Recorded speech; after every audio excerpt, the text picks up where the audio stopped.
Muchas gracias, María.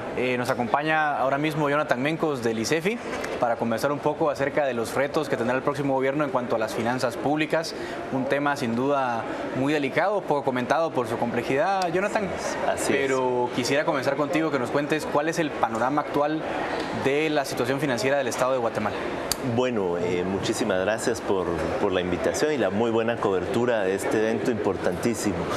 Sí hay que advertir que la política fiscal en este momento está atravesando por una alerta roja, podríamos decir. Hay muy pocos recursos para poder hacer y cumplir con lo que los diferentes partidos han propuesto a la ciudadanía, pero lo otro que ha quedado muy claro es que tenemos graves dificultades para poder mejorar la administración tributaria en el país. Recordemos que todos los eventos que se han suscitado a partir del 15-16 de abril tienen que ver con el caso de la línea, con otros casos de corrupción. En este momento las cuentas efectivamente están pasando por un mal momento y es muy apropiado en el día en el que estamos yendo a elegir autoridades, reconocer que algo vamos a tener que hacer en esta materia. Muy bien, Jonathan, ya que tú eres experto en la materia, se manejan muchas cifras alrededor del costo de la corrupción, digamos, en cuanto a la ejecución del gasto público. Algunos hablan de un 20-25% incluso de donde drenan los recursos del Estado para en temas de corrupción que no están disponibles para gasto público. ¿Tienes alguna idea de las cifras que hay? Bueno, ¿cómo lo miden para que un poco entiendan en casa? Sí, muchas gracias. Efectivamente, nosotros realizamos una investigación recientemente en conjunto con Oxfam Guatemala y en ella determinamos que del presupuesto general... Perdona, Jonathan, te interrumpo. Adelante. Te interrumpo un segundo. Tenemos un enlace urgente ahora mismo, vuelvo con mis compañeros arriba y luego regresamos brevemente con la entrevista. Dígale a ella por qué me toma fotos. Ella es trabajadora del experimental, ¿por qué ella me viene a tomar fotos? ¿A qué partido pertenece? No, es que no viene a eso. Usted dígame a qué partido pertenece, porque su hermano es el que ha estado cazando los partidos. Dicen. Está en las redes, mi alma, está en las redes con redes sociales y todo. Sí, está en las redes sociales, en Facebook. Mire, pues, yo aparezco en las redes, y eso no es cuestión. Mire, yo ahí aparezco en las redes. Nosotros estamos preguntando a qué partido pertenece, ¿por qué? Yo no vine a eso, yo lo que quiero preguntar. ¿Por qué el miedo, bueno, señor? Ahora mire, yo le respondo si usted me responde antes. ¿Por qué solo aquí? ¿Por qué se esconden? Respóndame y yo le respondo con todas las de la ley. ¿A qué partido pertenece? Usted respóndame como caballero, como buen periodista, usted respóndame primero. ¿Por qué solo aquí y no otros lugares? Estamos cubriendo todo el departamento y ¿por qué? ¿A qué partido pertenece? ¿Por qué se esconden? ¿Por qué se esconden, caballero? Escondiendo, estamos a nivel nacional desde horas de la mañana, desde el día de ayer. ¿A qué partido pertenece? Mire, ¿por qué solo a nosotros? ¿Por qué solo a nosotros? Que vayan a ver allá cómo están los carros. Aquí a nadie se le está trayendo. Ante Dios no estamos haciendo nada de malo. Estamos tomándonos un agua que de nuestra bolsa está saliendo. Entonces a mí que no me vengan a acosar, porque Dios sabe que aquí ni un solo centavo yo me llevo en la bolsa de nada. Ni se está pagando como en otros lados. Ellos porque saben que hay cola que les pise, por eso, y porque un canal los apoya porque no los conocen. A los barrios no los conocen.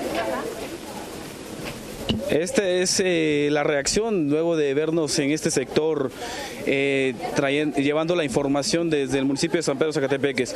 A la hora de preguntarle a las que vinieron a encararnos de qué partido pertenecían, prácticamente evadían con varias preguntas.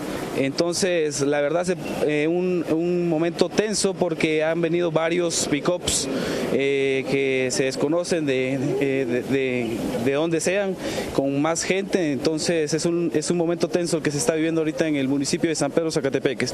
Se habla de acarreo de votos por parte del partido PRI que busca su reelección de la alcaldía en el municipio de San Pedro Zacatepeques.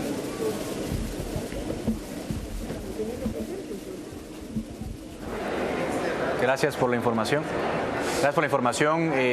Lamentable lo que ocurre en San Marcos. Hay algunos vecinos que se quejan del acarreo y a su vez pues hay amenazas contra los acarreados de agresión, así que lamentable lo que ocurre, pero también agradecemos a nuestro corresponsal por el reportaje. Regresamos a nuestra entrevista con Jonathan Mencos de ICEFI. Lo interrumpí para dar esta nota de última hora, pero Jonathan nos comentaba un poco de la corrupción y el costo de la corrupción en cuanto a la ejecución del gasto y más o menos cómo medíamos esta cifra, ¿no?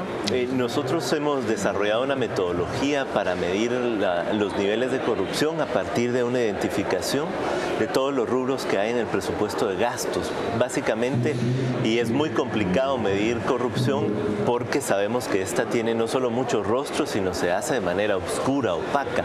Sin embargo, sí se pueden identificar en el presupuesto de Guatemala. Cerca del 30% del presupuesto puede ser vulnerable a actos de corrupción de muchas maneras, ¿verdad? En ese sentido, tenemos cerca de 20.800 millones de quetzales que podrían ser presa de la corrupción.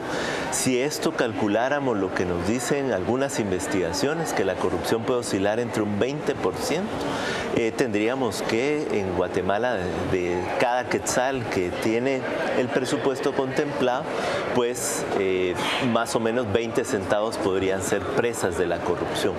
¿Qué significa eso en términos concretos? Bueno, lo decíamos en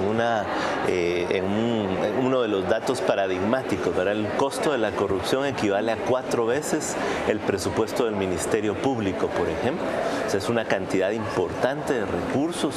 En otras comparaciones, el costo de la corrupción representaría cerca del 75% del presupuesto de salud, y sabemos muy bien que el sistema de salud está colapsado, ¿verdad? Entonces, sí que la corrupción roba, es el robo de recursos, pero también el robo de las posibilidades de desarrollo de democracia en una nación. Sí, hemos visto en los últimos años quizás una irresponsabilidad fiscal. Hemos cerrado años consecutivos con un déficit fiscal del 1,5%, 2%, incluso 2,2%. ¿Cómo sanear las finanzas del Estado? Porque estamos quizás en una situación crítica. Muchos hablan de un nivel de deuda sobre PIB del 25%, pero si a eso le sumamos la deuda del gobierno central con el Banco Central y con el Seguro Social, esa cifra se llega a un 40, 42% probablemente. Eso también encarece los intereses que paga Guatemala por deuda. ¿Tú qué alternativas verías para que debiera tener en cuenta un candidato en este momento para sanear las finanzas públicas? Bueno, yo diría que en primer lugar nosotros revisamos los planes de gobierno, los pocos planes de gobierno que se hicieron, y lo que encontramos es una serie de enunciados de muy buena voluntad por cambiar las cosas, pero nada en concreto. Yo creo que eso es muy importante rescatarlo el día de hoy, que vamos a ir a las urnas, porque sí que hay que comprender que los candidatos a la presidencia se están quedando muy atrás con respecto a las necesidades que tenemos de tomar decisiones en materia fiscal. Nosotros en ICEFI consideramos 3 elementos. En el caso de los ingresos, lo importante es el fortalecimiento de la administración tributaria en este momento. Creo que los datos de caída en la recaudación se reflejan muy bien a partir de los hallazgos que se han encontrado tanto por el MP como por la CICI. En el caso del gasto, sí hay que hacer una revisión del gasto público. Son revisiones que requieren no solo una mirada integral, sino comprensiva, porque hay gastos que son constitucionales, y básicamente Guatemala tiene por cada quetzal de ingresos corrientes un quetzal con 7 centavos de gastos. Parece ser de gasto comprometido, parece ser inevitable el endeudamiento. Si eso es cierto, si en el corto plazo no podemos mejorar las cuentas, por lo menos un gasto público que tenga un mejor resultado, y eso significa una mejora de la planificación. Y el tercer y final elemento es la transparencia. Creo que todo lo que hemos vivido desde abril hasta este momento debería de reflejarse en propuestas de los candidatos muy concretas en materia de mejora de la transparencia y lucha contra la corrupción.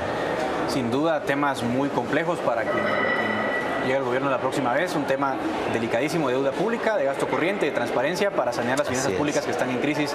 Jonathan Menco de ICEFI, te agradecemos mucho por tu aporte. Muchas gracias. Pues volveremos a los reportes porque en San Marcos parece que la cosa está muy crítica, así que los dejo con mis compañeros. Adelante.